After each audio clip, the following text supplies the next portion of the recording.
कहानी की शुरुआत होती है एक्स और क्रॉस ग्रुप के जाबाजों से, जो शापित जंगलों में रहने वाली जादूगरनी को ढूंढने जा रहे थे, क्योंकि वो पूरी दुनिया में एक बीमारी फैलाकर धरती को तबाह करना चाहती थी। जब उनका सामना उस जादूगरनी से हुआ तो उसने अपने जादू से मरी हुई चुड़ैलों को वापस जिंदा करके जाबाजों पर हमला कर दिया। फिर उनमें भयंकर लड़ाई शुरू हो गई और वहीं कोल्डर नाम का एक योद्धा अकेला जादूगरनी का सामना करने लगा। उसने पूरे जंगल में आग लगाई और फिर एक ही झटके में जलती हुई तलवार जादूगरनी के सीने के आर पार कर दी। अब जादूगरनी का काम तमाम होने ही वाला था कि उसने कोल्डर का दिल पकड़कर उसे अमर होने का श्राप दे दिया। असल में उस जादूगरनी की फैलाई बीमारी की वजह से कोल्डर का पूरा परिवार मारा गया था, इसलिए अब उसके पास जीने की कोई वजह नहीं थी। लेकिन अब उसे अमर होकर समय के अंत तक जिंदा रहना पड़ेगा। इस घटना के पूरे 800 साल बाद हम कोल्डर को एक हवाई जहाज में देखते हैं, जहां उसे महसूस हो रहा था कि कोई शायद मौसम को जादू से बदलने की कोशिश कर रहा है। उसने कुछ ही पलों में वहां एक लड़के को ढूंढ निकाला जो कुछ प्राचीन पत्थरों की मदद से मौसम खराब करके हवाई जहाज को तबाह करना चाहता था। अब कोल्डर ने अपनी काबिलियत से तुरंत उन पत्थरों को खिसकर मौसम पहले जैसा कर दिया। तब ये खुलासा होता है कि आज के समय में भी चुड़ैलें और जादूगर इंसानों का भेष बनाकर उनके बीच में रहते हैं, लेकिन उन्हें किसी भी इंसान को नुकसान पहुंचाने की इजाजत नहीं थी। इसीलिए कोल्डर अब तक एक्स और क्रॉस से जुड़कर इंसानों और जादूगरों के बीच शांति बनाए रखने का काम करता था। खैर, जब वो न्यूयॉर्क पहुंचा तो वो अपने अजीज दोस्त डॉलन से मिला। डॉलन एक्स और क्रॉस ग्रुप का लीडर था, लेकिन अब वो जल्द ही रिटायर होने वाला था। इसी मौके पर कोल्डर ने उसे एक बेशकीमती पेन तोहफे में दिया। फिर डॉलन ने कोल्डर को एक नए लड़के से मिलवाया जो उसके बाद 37वां डॉलन बनेगा। फिर अगले दिन कोल्डर को खबर मिली कि पिछली रात उसके खास दोस्त की नींद में ही मौत हो गई। इसके बाद उस नए लड़के को ग्रुप का नया डॉलन बना दिया गया। फिर कोल्डर 37वें डॉलन के पास अपने दोस्त की मौत की जांच करने पहुंचा। उसने घर का चप्पा चप्पा छान मारा, लेकिन उसे कहीं जादू के सबूत नहीं मिले। लेकिन जैसे ही वो जाने लगा, उसकी नजर 3 मरी हुई मक्खियों पर पड़ी और वो तुरंत समझ गया कि कुछ तो गड़बड़ जरूर है। फिर उसने जमीन पर कुछ जादुई धूल फेंकी तो पता चला कि इस पूरे कमरे में भयंकर काला जादू किया गया था। अब ये साफ हो चुका था कि उसके दोस्त की हत्या की गई थी। इसके बाद कोल्डर को एक किताब मिली जिसमें कुछ शब्दों पर खून के निशान थे। अब वो दोनों मिलकर हत्यारे को ढूंढने के लिए मैक्स नाम के आदमी के पास पहुंचे। मैक्स अक्सर जादूगरों को काला जादू करने का सामान बेचा करता था, लेकिन बदकिस्मती से वो अंधा था, इसलिए वो उस जादूगर को देख नहीं पाया। पर उसने कोल्डर को बताया कि उस आदमी के शरीर से सड़े हुए सेबों की बदबू आ रही थी। इतनी सी बात सुनते ही कोल्डर समझ गया कि हत्यारा कहाँ मिलेगा। इसके बाद वो एक सुनसान घर में पहुंचा, जहां एलिक नाम की एक छोटी बच्ची बैठी थी। उस बच्ची ने अचानक कोल्डर पर हमला कर दिया और फिर भाग निकली। अब कोल्डर समझ गया था कि डोलन का हत्यारा बच्ची का रूप लेकर छिप रहा था। उसने कुछ ही पलों में उसे ढूंढ निकाला और उसे बंदी बनाकर एक्स एंड क्रॉस ग्रुप की सभा के सामने ले आया। फिर उन सब ने मिलकर हत्यारे को एक वहशी जानवर के सामने डाल दिया, जो एक ही पल में उसे जिंदा चबा गया। लेकिन कोल्डर को अब भी विश्वास नहीं था कि उसने ही डोलन को मारा था। अब वो सीधा अपने मरे हुए दोस्त की लाश देखने गया। वहाँ उसे वही मरी हुई मक्खियाँ मिली। वो समझ गया कि डोलन की मौत नहीं हुई थी, बल्कि उस पर काफी शक्तिशाली काला जादू किया गया था और इसे तोड़ने का सिर्फ एक रास्ता था। उसे काला जादू करने वाले जादूगर को मारना होगा, तभी डोलन की जान बच सकती है। अब वो फिर से डोलन के घर पहुंचा और वही किताब पढ़ी जिसमें डोलन ने उसके लिए एक मैसेज छोड़ा था। डोलन ने उसे अपनी मौत का समय याद करने को कहा था, लेकिन उस घटना को पूरे 800 साल हो चुके थे, इसलिए उसे कुछ अच्छे से याद नहीं था। अब वो क्लोई नाम की एक चुड़ैल के बार में पहुंचा और उससे याददाश्त के काढ़े की मांग की। पहले तो क्लोई ने साफ इनकार कर दिया, लेकिन जब कोल्डर ने कहा कि ये सब एक दोस्त की जान बचाने के लिए है, तो क्लोई मान गई। फिर उसने कोल्डर को एक जादुई गोली दी और उसे खाते ही कोल्डर सीधा उन शापित जंगलों में पहुंच गया। उसने अंदर जाकर देखा कि जादूगरनी से लड़ाई के बाद वो जमीन पर बेहोश पड़ा था। लेकिन इससे पहले कि वो आगे कुछ देख पाता, असलियत में बेलियाल नाम के एक जादूगर ने उस पर हमला कर दिया, जिससे वो वापस असली दुनिया में लौट आया। जब कोल्डर की आंख खुली तो वो जंजीरों से बंधा हुआ था। उसने बेलियाल का सामना करने की कोशिश की, लेकिन वो जादुई गोली खाने की वजह से उसका शरीर उस समय काफी कमजोर हो गया था। इधर बेलियाल ने तुरंत पूरे बार के सामान में आग लगा दी, ताकि कोल्डर फिर से जादुई गोली ना खा सके। क्योंकि कोल्डर को कभी ना मरने का श्राप मिला था, इसलिए वो जैसे तैसे आग से जिंदा बाहर निकल आया। फिर रात को जब क्लोई अपने कमरे में थी, तो अचानक उसकी आंख खुली और कई जादुई शक्तियों ने जमीन से निकलकर उसे जकड़ लिया। वो ताकत उसे काली दुनिया में धकेल रही थी, लेकिन खुशकिस्मती से कोल्डर समय पर वहां आ पहुंचा और उसने क्लोई का हाथ पकड़कर उसे वापस ऊपर खींच लिया। इसके बाद जब क्लोई की आंख खुली तो वो कोल्डर के कमरे में थी।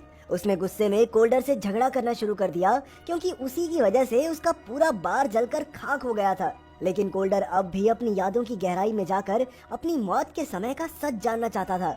उसने क्लोई से वादा किया कि अगर वो उसकी मदद करेगी तो वो हमेशा क्लोई की हिफाजत करेगा। आखिरकार क्लोई मान गई और फिर वो उसे लेकर अपनी दोस्त मिरिंडा के घर पहुंची। मिरांडा भी जादुई पौधों का काम करती थी, लेकिन वहां पहुंचते ही क्लोई के पैरों तले जमीन खिसक गई क्योंकि किसी ने मिरांडा को जान से मार डाला था। ऊपर से उसके सारे जादुई पौधे भी गायब थे। अब उनके पास कोई चारा नहीं था, इसलिए वो दोनों कोल्डर की पुरानी दोस्त डैनिक के पास पहुंचे। लेकिन डैनिक ने उसे धोखा दे दिया और कोल्डर पर ऐसा जादू किया जिससे वो अपने परिवार की यादों में कैद हो गया। तब क्लोई ने अपनी शक्तियों का इस्तेमाल करके कोल्डर के दिमाग में घुसकर उसे जगाने की कोशिश की। उसकी कोशिश कामयाब रही और कोल्डर जल्द ही असल दुनिया में वापस आ गया। फिर उसने सभी गार्ड्स को ठिकाने लगाकर आखिरकार डैनिक को बंदी बना लिया। कोल्डर ने उससे पूछा कि आखिर बेलियाल चाहता क्या है। डैनिक के ना बताने पर कोल्डर ने उसका जादुई पत्थर भी तोड़ डाला, जिससे उसकी सारी खूबसूरती मिट्टी में मिल गई। इसके बाद कोल्डर को एहसास हुआ कि क्लोई के अंदर लोगों के दिमाग में घुसने की ताकत है। क्लोई को इसके लिए किसी जादुई पौधे की जरूरत नहीं थी, इसलिए कोल्डर ने उसे अपने दिमाग में घुसकर उसे अपनी मौत की याद में ले जाने को कहा। आखिरकार क्लोई राजी हो गई और फिर पहली कोशिश में वो कोल्डर को लेकर उसकी याद में घुसी, जहाँ जादूगरनी ने कोल्डर को श्राप दिया था। फिर उन्हें कोल्डर बेहोश पड़ा दिखाई दिया और उसके पास ही एक्स एंड क्रॉस के योद्धा खड़े थे। वो जानते थे कि कोल्डर जिंदा है। फिर उन्होंने जादूगरनी के दिल को तबाह करके उसे खत्म करने का फैसला किया, लेकिन जल्द ही उन्हें एहसास हुआ कि जादूगरनी और कोल्डर की जान आपस में मिल चुकी थी और जादूगरनी के दिल को खत्म करने से कोल्डर की जान भी चली जाएगी। आखिरकार डोलन ने जादूगरनी के दिल को अपने पास सुरक्षित रखने का फैसला किया, जिससे उसके दोस्त कोल्डर की जान बचाई जा सके। ये सब देखकर कोल्डर को एहसास हुआ कि बेलियाल का असली मकसद जादूगरनी को जिंदा करना है। इधर बेलियाल ने 36वें डोलन को मारकर जादूगरनी का दिल चुरा लिया और अब उसने मैक्स को भी अगवा कर लिया था। वो जादूगरनी को मैक्स की बलि देकर उसे फिर से जिंदा करना चाहता था। अब कोल्डर उसका सामना करने के लिए सीधा चर्च में एक्स एंड क्रॉस के हथियार हासिल करने पहुंचा। वहां की पुश्तैनी तलवार लेकर वो जंगल में गया, जहां उसने देखा था कि मैक्स को एक पेड़ ने अपनी जड़ों में कैद कर रखा है। असल में मैक्स के दिमाग पर अब जादूगरनी का कब्जा था। तभी अचानक बेलियाल वहां आ गया, लेकिन कोल्डर ने एक ही झटके में तलवार उसकी गर्दन के आर पार कर दी और बेलियाल की वहीं उसी वक्त मौत हो गई। लेकिन अब काफी देर हो चुकी थी क्योंकि जादूगरनी वापस से जिंदा हो गई। उसने कोल्डर को पकड़कर अमर होने का श्राप वापस ले लिया, जिससे अब वो खुद अमर हो गई। अब वो पूरी तरह अपने भयानक रूप में वापस आ गई थी। उसने कोल्डर पर लाखों मक्खियों का हमला कर दिया और वहाँ से भाग निकली। खैर, जैसे तैसे कोल्डर जान बचाकर घर लौटा तो उसने देखा कि 36वां डोलन वापस जिंदा हो गया था, क्योंकि उस पर जादू किया था बेलियाल ने और उसकी तो मौत हो गई थी। डोलन ने उसे बताया कि अब जादूगरनी अपनी सारी चुड़ैलों को फिर से जिंदा करके पूरी दुनिया में वही खतरनाक बीमारी फैला देगी। उसे लगने लगा था कि अब धरती को तबाही से कोई नहीं बचा सकता, लेकिन डोलन ने उसे हौसला दिया और वही करने को कहा जो वो हमेशा से करता आया है। आखिरकार कोल्डर अपनी तलवार लेकर क्लोई और 37वें डोलन के साथ उसी पेड़ के पास पहुंचा, जहां से जादू पूरा होने पर पूरी दुनिया में वो बीमारी फैलेगी। वहीं जादूगरनी ने एलिक के जरिए अपनी मरी हुई चुड़ैलों को जिंदा करने का फैसला किया, पर तभी क्लोई एलिक को रोकने के लिए उसके दिमाग में घुस गई। वहाँ क्लोई और उसके बीच टक्कर का मुकाबला हुआ और आखिरकार क्लोई ने उसे एक खाई में धकेल दिया, जिससे उसकी मौत हो गई। इस तरह वो जादू बीच में ही टूट गया। उसी वक्त वहाँ सेंटिनल नाम का एक बेहद खतरनाक जानवर आ पहुंचा। उसने कोल्डर पर जबरदस्त हमला कर दिया, लेकिन कोल्डर उसे मार गिराने में कामयाब रहा। इसके बाद उसने जादूगरनी को मारने के लिए उस पर हमला कर दिया, पर वो अचानक उसे एक मायावी दुनिया में ले गई। अब कोल्डर पहले की तरह अमर नहीं था, लेकिन फिर भी वो डट कर जादूगरनी का सामना करता रहा। जैसे ही वो आखिरी बार से जादूगरनी का काम तमाम करने वाला था, तभी 37वां डोलन क्लोई के सर पर बंदूक रखकर कोल्डर के सामने आ गया। तब ये खुलासा हुआ कि 37वें डोलन के पास कोई शक्तियां नहीं थी और उसके बचपन में ही कोल्डर ने उसके माँ बाप को मार डाला था, क्योंकि उसके माँ बाप अक्सर इंसानों को मारा करते थे। अब वो कोल्डर से बदला लेकर जादूगरनी को खुश करना चाहता था, ताकि उसे भी कुछ शक्तियां मिल सकें। आखिरकार उसने क्लोई को जादूगरनी के हवाले कर दिया, लेकिन 37वां डोलन उसके किसी काम का नहीं था, इसलिए जादूगरनी ने उसे शक्तियां देने की बजाय मार डाला। उसी पल से वो बीमारी पूरी दुनिया में फैलने लगी। इधर कोल्डर बेहोश था और उसे सपने में अपनी पत्नी और बेटी दिखाई दी, जिन्होंने उसे जादूगरनी को हराकर पूरी धरती को बचाने को कहा। आखिरकार वो उठ खड़ा हुआ और उसने प्राचीन पत्थरों से मौसम बदल दिया, जिससे जादूगरनी का ध्यान थोड़ा भटक गया। फिर उसने बिजली को अपनी तलवार से निशाना देकर सीधा जादूगरनी के सीने पर वार कर दिया और इसी तरह जादूगरनी वहीं जलकर खाक हो गई। आखिरकार कोल्डर फिर से अमर हो गया था, लेकिन तभी जादूगरनी की अस्थियों में उसका दिल चमकने लगा, यानी कि उसका दिल अब भी जिंदा था।